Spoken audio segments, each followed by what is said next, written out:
A arte barroca, ela é uma base para o modernismo brasileiro, que nasce praticamente em São Paulo. Então não é só resgatar a obra do Aleijadinho, mas também o nosso barroco, que de alguma maneira foi esquecido. Quando você observa uma igreja como esta, a gente denomina de teatrum sacrum, ou então teatro sagrado. É todo esse aparato visual para que o fiel tenha a sua crença reanimada. Isso é o barroco que tem o horror ao vácuo.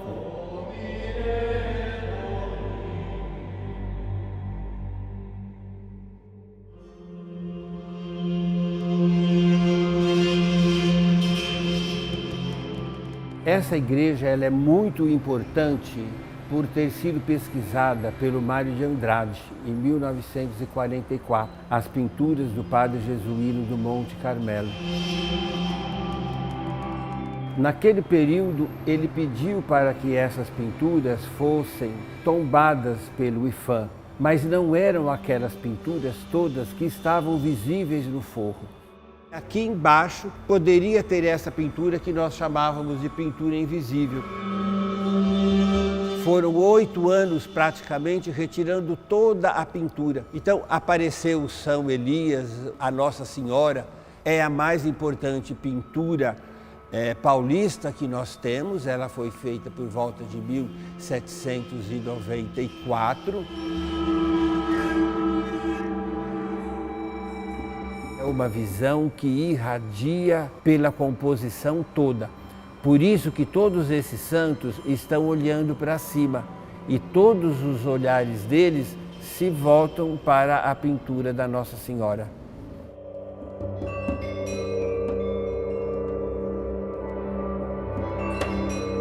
Essa representação de Nossa Senhora mostrando o Menino Jesus é do José Patrício da Silva Manso.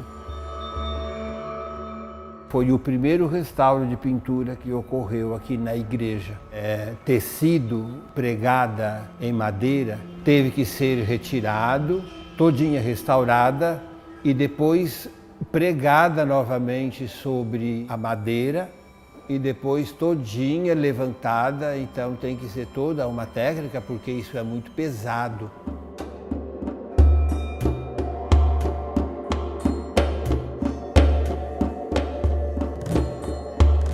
O restauro da capela da Ordem Terceira de São Francisco durou mais de 5 anos. Todas essas paredes são feitas em taipa de pilão. Elas têm 1,5 metro praticamente de terra apiloada, mas ela não resiste a uma grande quantidade de chuva. O madeiramento, com isso, vai ficando podre e aí vem os cupins. Então você tem o restauro do imóvel, que é o telhado, as paredes, e os bens móveis são os restauros dos quadros. Foram feitos o restauro de 8 quadros. E foi uma surpresa muito grande, porque esses quadros estavam muito repintados. Eles foram retirados daqui, foram levados para o estúdio do Júlio Moraes e lá vários especialistas iam ver quantas pinturas que tinham em cima dessas pinturas. Quando se inicia o restauro de uma pintura, tem que armar um imenso andaime aqui e você colocar 4, 5, 6 técnicos e ficarem tirando centímetro por centímetro da pintura antiga. Antigamente, quando se faziam o restauro, se acresciam até figuras, modificavam. E hoje em dia você deixa partes do restauro como se fosse antigamente e todas as marcas de que ocorreu em cima daquela pintura.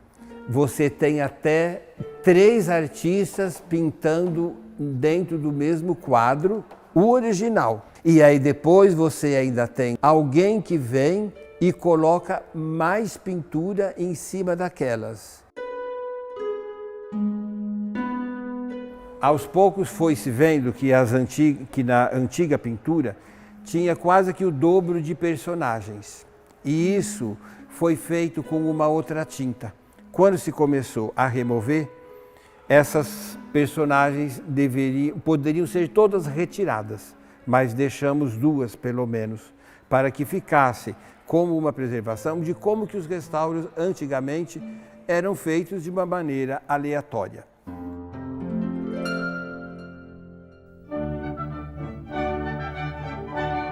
A gente vai ter entre 1750 até 1820 uma remodelação em todas as igrejas, não da arquitetura, mas na feitura de novos retábulos, novos altares, na compra de novas imagens e na pintura.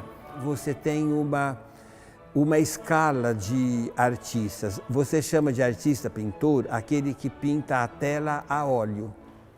Aí depois você tem os artesãos que vão fazendo outras coisas, que você vai pintando em cima das tábuas, você vai fazendo desenhos de flores e tudo mais. E depois, por fim, você tem também os douradores. Dentro desses douradores apareceu uma mestra douradora miquelina, que nunca tínhamos sabido que uma mulher, por volta de 1850, trabalhou aqui dourando os retábulos.